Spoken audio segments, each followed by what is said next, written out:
Iran को भी पता है कि डोनाल्ड ट्रंप का मानसिक संतुलन बिगड़ चुका है। और ये वो बात, इस बात को बखूबी जानता है ईरान के ये जो डोनाल्ड ट्रंप नाम का आदमी बैठा है, ये कोई इंसान नहीं है। इसकी जो जेफरी एप्स्टीन की फाइलें निकल करके आई थी, उसमें भी एक बड़ा हैवान साबित हुआ था, और इसकी हैवानियत की सारी हदें पार करने की सारी खबरें सामने आ गई थी लोगों के। और अब जब से युद्ध चला है, युद्ध चलने के बाद से, युद्ध छिड़ने के बाद से वो सारी खबरों पर तो विराम लग चुका है। ईरान खुद ये कह रहा है कि हम भैया पागल हैं, इस व्यक्ति की बातों पर बिल्कुल भी सीरियस नहीं है और ना हम उनकी बातों को मानते हैं, बल्कि हम तो ये दिखाना चाहते हैं इस पूरी दुनिया को कि अगर बेगुनाहों का खून बहाया जाएगा तो कोई ना कोई उनके लिए खड़ा है। जिस तरीके से गाजा के अंदर, फिलिस्तीन के अंदर बेगुनाहों का खून बहाया गया था, उसका बदला लेने के लिए ईरान आया था।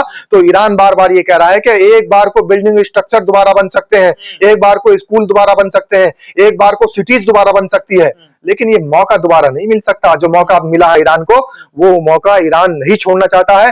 अरागची जी का बयान है इस बारे में, और अरागची ने साफ तौर पर यह कह दिया है कि कोई बात नहीं, हम अपना जितना भी नुकसान है वो झेल लेंगे, लेकिन अमेरिका को धूल चटा करेंगे, उसको दिखाएंगे कि हैवान की औकात एक हैवान वाली होती है। बल्कि ईरान के जो अरागची जी हैं, उन्होंने ये बयान भी दिया था और बताया था कि हमारे पास में मिसाइलों की कमी नहीं है, अगर सालों साल भी अगर जंग चलती रहे तो अमेरिका को धूल चटाने का मादा हम रखते हैं, इजराइल को नेस्त नाबूद करने का हम मादा रखते हैं। अभी हमारे पास में इतना हथियार है, इतना जखीरा है जो कि खत्म होने वाला नहीं है। अमेरिका के लिए तो ईरान इतना बड़ा खतरा बन चुका है कि ईरान के एक हमले के, दो हमले के और लगातार हमलों के बाद में अमेरिका की जो जनता है वो खुद अमेरिकी राष्ट्रपति डोनाल्ड ट्रंप के खिलाफ सड़कों पर उतर आई है। कोई सी सिटी ऐसी नहीं बची, कोई सा शहर बड़ा ऐसा नहीं बचा। अमेरिका से ईरान तो जीत चुका है। तो बड़ी सुप्रीम पावर थी, आज वो घुटनों के बल आ चुकी है, तो इसे जीत नहीं तो और क्या कहेंगे। जो लोग चारों तरफ बेगुनाहों का खून बहाने वाले हैं, वो सिर्फ बेगुनाहों का खून बहा सकते हैं, वो मर्द की तरह मैदान में नहीं लड़ सकते। देखिए, इजराइल, ईरान, अमेरिका का जो युद्ध है, इससे पोल पट्टी खुलती नजर आई है फर्जी लोगों की। जो लोग अपना वर्चस्व बताते थे, जो लोग ये कहते थे कि विश्व स्तर पर हमारी बहुत बड़ी पावर है, अब उनकी पावर टाई फिश होती नजर आ रही है।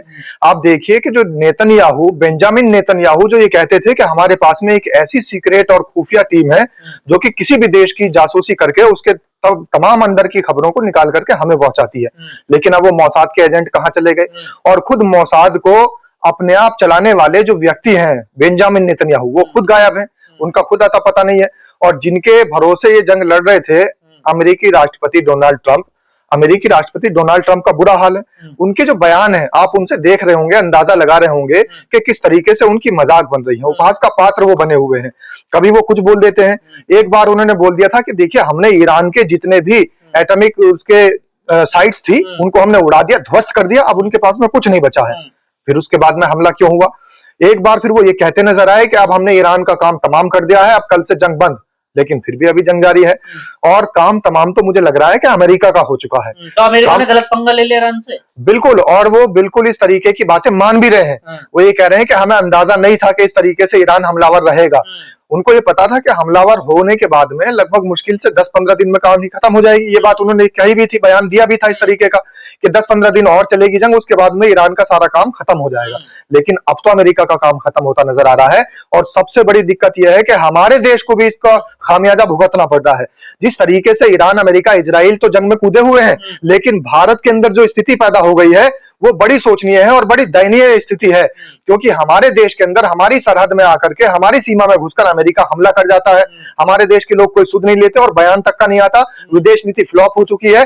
और सही मायने में तो हमारे यहाँ जो मेहमान आ रहे हैं, जब वो सुरक्षित नहीं है तो हमारे देश के लोग कहां सुरक्षित होंगे, हमारे देश की सीमाएं कहां सुरक्षित होंगी। उसके बावजूद भी हमारे देश के भारतीय जनता पार्टी के तमाम नेता, तमाम जो बड़े बड़े मंत्री हैं, वो इस तरीके का बयान देते नजर आते हैं। हमारे रक्षा मंत्री, हमारे गृह मंत्री इस तरीके का बयान देते नजर आते हैं कि हमारे यहाँ भारत पर कोई भी फर्क नहीं पड़ा है इजराइल अमेरिका युद्ध से।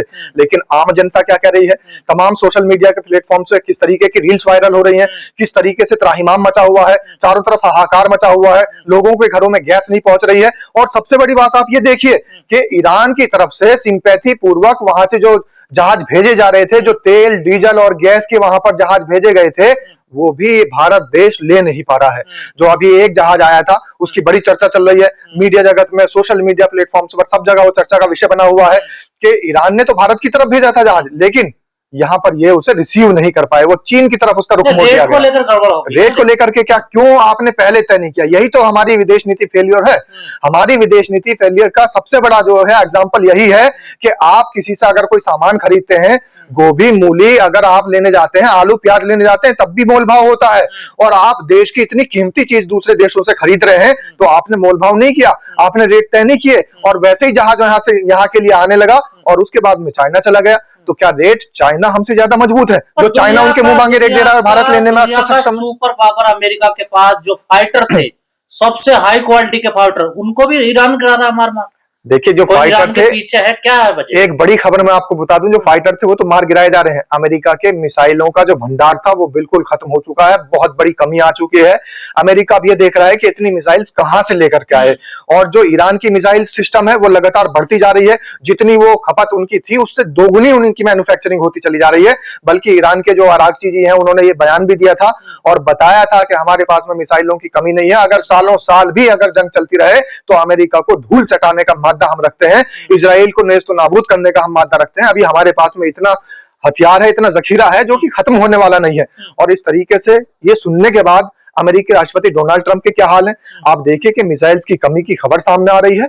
और अमेरिकी बातचीत के टेबल पर क्यों नहीं आ रहा ईरान? बातचीत के टेबल पे तो आने के लिए बिल्कुल तैयार है, लेकिन कौन? अमेरिकी राष्ट्रपति डोनाल्ड ट्रंप और बेंजामिन नेतन्याहू। लेकिन इन्होंने गलती कर दी। देखिए आप किसको चौधरी बनाया?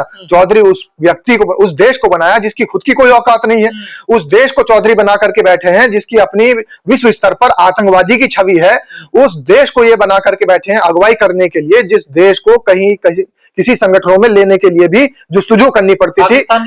बिल्कुल मैं पाकिस्तान की बात कर रहा हूं, क्योंकि पाकिस्तान को अमेरिका ने चौधरी बनाया था और डोनाल्ड ट्रंप ने पाकिस्तान को चौधरी बना करके भेजा था कि ये हमारे जो है मध्यस्थता कराएंगे।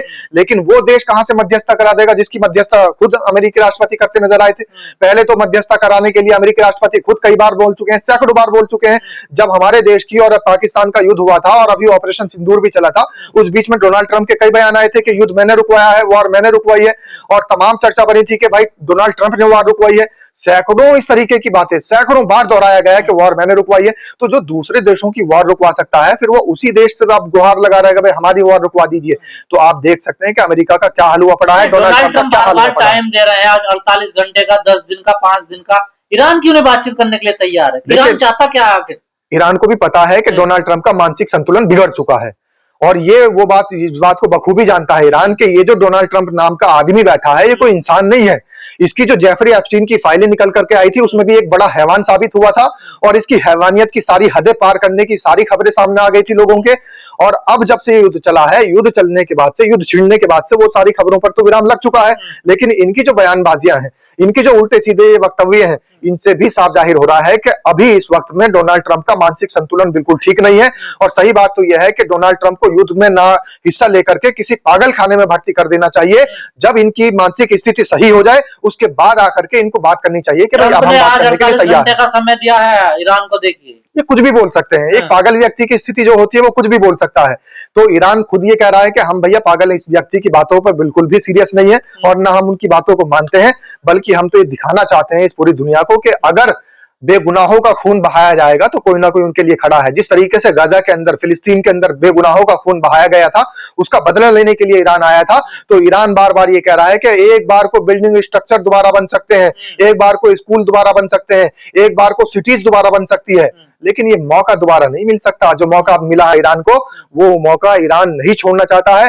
अरागची जी का बयान है इस बारे में, और अरागची ने साफ तौर पर यह कह दिया है कि कोई बात नहीं, हम अपना जितना भी नुकसान है वो झेल लेंगे, लेकिन अमेरिका को धूल चटा करेंगे, उसको दिखाएंगे कि हैवान की औकात एक हैवान वाली होती है। इतनी तबाही मचेगी, इतनी तबाही मचेगी ईरान में, अगर ईरान बातचीत के टेबल पर नहीं आता तो। अब इससे ज्यादा क्या तबाही मचेगी? क्लस्टर बम इन्होंने लगा दिए, और बाकी जितनी सुपरसोनिक मिसाइल्स थी वो इन्होंने दाग दी, जो इनके ड्रोन सिस्टम थे वो इन्होंने दाग दिए, जो इनके हाई पावर जो इनके बम थे वो इन्होंने दाग दिए। अपना सारा असला तो ये खत्म करे बैठे हैं। अब इसके अलावा कौन सी ये वहां पर क्रांति लाने वाले हैं, कौन सी वहां पर ये जाकर के उसको नेस्त नाबूद करने वाले हैं? अब सिर्फ एटॉमिक पावर बची है, और उसके लिए भी ये बोल रहे हैं कि एटॉमिक पावर ईरान के पास ऑलरेडी है ही नहीं। तो जब ये कह रहे हैं कि भाई हमने उसका सारा का सारा सिस्टम ध्वस्त कर दिया और ईरान के पास में कोई एटॉमिक पावर नहीं है, तो फिर अब ये क्या करेंगे? इसके अलावा कुछ नहीं कर सकते। खाड़ी देशों पे खाड़ी देशों के ऊपर इसलिए हमले हुए हैं क्योंकि ईरान को जहां से भी हमला होने की आशंका थी, ईरान ने उनको सबसे पहले मिटाया है, उनके फंड सबसे पहले कुचले हैं। जितने भी खाड़ी देश थे, वो चाहे मुस्लिम कंट्री हो, चाहे जो भी कंट्री रही हो, जो अमेरिका को अपना बेस कैंप दे रही थी, अपनी जगह दे रही थी, सबसे पहले ईरान ने उनको ध्वस्त करने का काम किया है।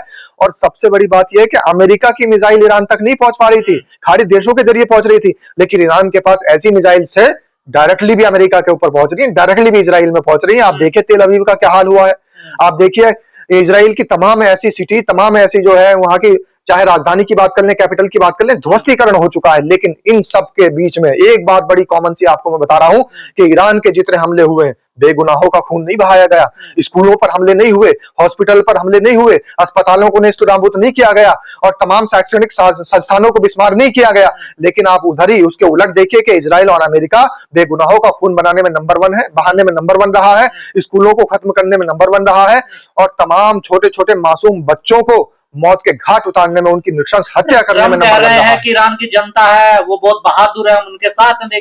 देखिए बहादुर तो है, ईरान की जनता बहादुर है, ये बात ट्रंप को अब समझ में आई है।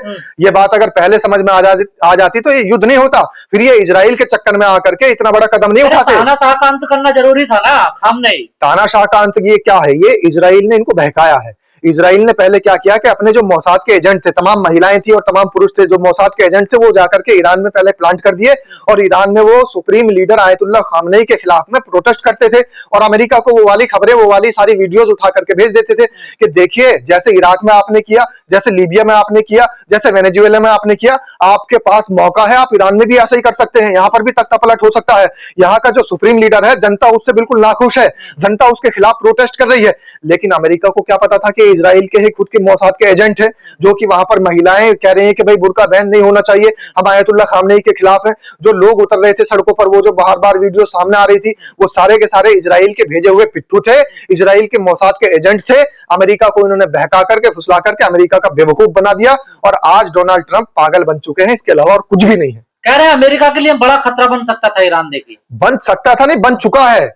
अमेरिका के लिए तो ईरान इतना बड़ा खतरा बन चुका है कि ईरान के एक हमले के, 2 हमले के और लगातार हमलों के बाद में अमेरिका की जो जनता है वो खुद अमेरिकी राष्ट्रपति डोनाल्ड ट्रंप के खिलाफ सड़कों पर उतर आई है। कोई सी सिटी ऐसी नहीं बची, कोई सा शहर बड़ा ऐसा नहीं बचा। अमेरिका से ईरान तो जीत चुका है। आप तो सोच रहे हैं कि ईरान जीत जाएगा, बहुत सारे लोग तो इस बात को कह रहे हैं ईरान जीत, रोज हमले कर रहा है। आप ये देखिए जो बड़ी सुप्रीम पावर थी आज वो घुटनों के बल आ चुकी है, तो इसे जीत नहीं तो और क्या कहेंगे। जो लोग चारों तरफ बेगुनाहों का खून बहाने वाले हैं, वो सिर्फ बेगुनाहों का खून बहा सकते हैं, वो मर्द की तरह मैदान में नहीं लड़ सकते। अभी पिछले दिनों आपने खबर सुनी होगी कि इजराइल ने कहा था कि हम जाकर के पैदल अपने सैनिक भेजेंगे, अमेरिका ने तुरंत मना कर दिया, इजराइल ने फिर अपना वो बयान वापस ले लिया। और ये जो बात चल रही थी कि हम अपने सैनिकों को वहां पर पैदल भेजेंगे और पैदल भेजने के बाद में हमला कराएंगे, ईरान को नेस्तनाबूद कर देंगे, ध्वस्त कर देंगे, लेकिन फिर क्या हुआ? फिर उसके बाद जब ईरान की तरफ से एक बयान आया कि स्वागत के लिए तैयार है, एक आपने एडवर्टाइजमेंट देखा होगा ना कि स्वागत तो पान पराग से ही होगा, तो ये ईरान का जो पान पराग है ना, वो मिसाइल्स है, सुपरसोनिक मिसाइल्स। उनका जो पान पराग है वो हाइपरसोनिक मिसाइल्स है और उनका जो डोम, इनका जो ये डोम है, इनका जो अपना डिफेंस सिस्टम है, उनको सबको ध्वस्त करने के बाद में ईरान ने बता दिया कि भेजिए जितने सैनिक भेजने हैं। उसके बाद एक बयान आया अमेरिका के कि हमने जो है अपना जल सेना को बिल्कुल अलर्ट कर दिया है और बहुत सारी पनडुब्बियां वहां पर पहुंचने वाली है। तुरंत ईरान ने बदले में एकदम जवाब दिया कि आइए फिर हम स्वागत के लिए तैयार हैं। तो ईरान, अमेरिका, इजराइल का दुनिया क्यों सफर कर रही है इसमें? दुनिया इसलिए सफर कर रही है क्योंकि ईरान के जो स्ट्रेट ऑफ हार्मुज का जो रास्ता है, वो पूरी दुनिया का जो जितना भी तेल है, ईंधन है, गैस है, वो वहीं से होकर के निकलता है। और उस पर कब्जा किसका है? आजकल एक नात कह लीजिए, नज़म कह लीजिए या उससे गीत कह लीजिए, बड़ा वायरल हो रहा है कि दरिया है हमारा, तो इसमें दरिया हमारा है। तो ईरान बता चुका है दुनिया के लोगों को कि भाई ये दरिया हमारा है, स्ट्रेट ऑफ हॉर्मुज हमारा है और स्ट्रेट ऑफ हॉर्मुज के रास्ते जितना भी यहाँ से ईंधन निकलेगा, गैस निकलेगी, तेल निकलेगा, डीजल निकलेगा, पेट्रोल निकलेगा, वो हमारी मर्जी से निकलेगा। तो ईरान चाहता हम तबाह हो जाएं? ईरान तो ये चाहता है कि सुख शांति रहे। जो लोग चाहते हैं कि तबाह हो जाएं, वो अपने आप तबाह हो चुके हैं। जो लोग तबाही फैलाते थे, ईरान ने कहाँ हमला किया था? आप देखिए कि गाजा पर किसने हमला किया था, फिलिस्तीन पर किसने हमला किया था, गाजा को किसने खत्म किया, फिलिस्तीन को किसने खत्म किया, छोटी छोटी बच्चियों पर किसने बम बरसाए, बेगुनाहों का खून किसने बहाया, लोगों के घरों को किसने ध्वस्त किया, स्कूलों के ऊपर बमबारी किसने की, अस्पतालों को किसने बिस्मार किया। जो लोग बिस्मार करने वाले हैं अस्पतालों को, जो लोग ध्वस्त करने वाले हैं स्कूलों को, जो लोग खून बहाने वाले हैं बेगुनाहों का, जो लोग मासूम बच्चों को मर्डर करने वाले हैं, मासूम बच्चों की हत्या करने वाले हैं, आज वो खुद तबाह हो रहे हैं, आज खुद वो बिस्मार हो रहे हैं। आज ये वक्त आ चुका है कि ईरान ने जब से हमला किया है तब से बड़ी बड़ी ताकतें, अपने आप को सुप्रीम पावर बताने वाली ताकतें, जो दुनिया को बताती थी कि हम दुनिया की एक बड़ी पावर है, अब वो घुटनों पर आ चुकी है। लोगों को भी पता चल रहा है, लोगों को भी ये बात पता लग गई है कि सुप्रीम पावर कौन सी है। और सुप्रीम लीडर की मौत के बाद तो ये लोग ये सोच रहे थे कि अब तो ये घुटने टेक देंगे, जैसे हमने लीबिया से कर्नल गद्दाफी को खत्म किया था, जैसे हमने वेनेजुएला से मोदुरो को गिरफ्तार किया था, जैसे हमने इराक के राष्ट्रपति सद्दाम हुसैन को फांसी के तख्ते पर चढ़ाया था, वही हाल यहां पर भी कर देंगे। लेकिन इनकी भूल थी, जैसे ही सुप्रीम लीडर की यहां पर शहादत हुई और उनको शहीद किया गया, उनकी शहादत के बाद से लेकर के अब तक वो हाल हो चुका है कि ट्रंप पागल हो चुका है और नेतन्याहू जैसा चूहा बिल में घुस चुका है।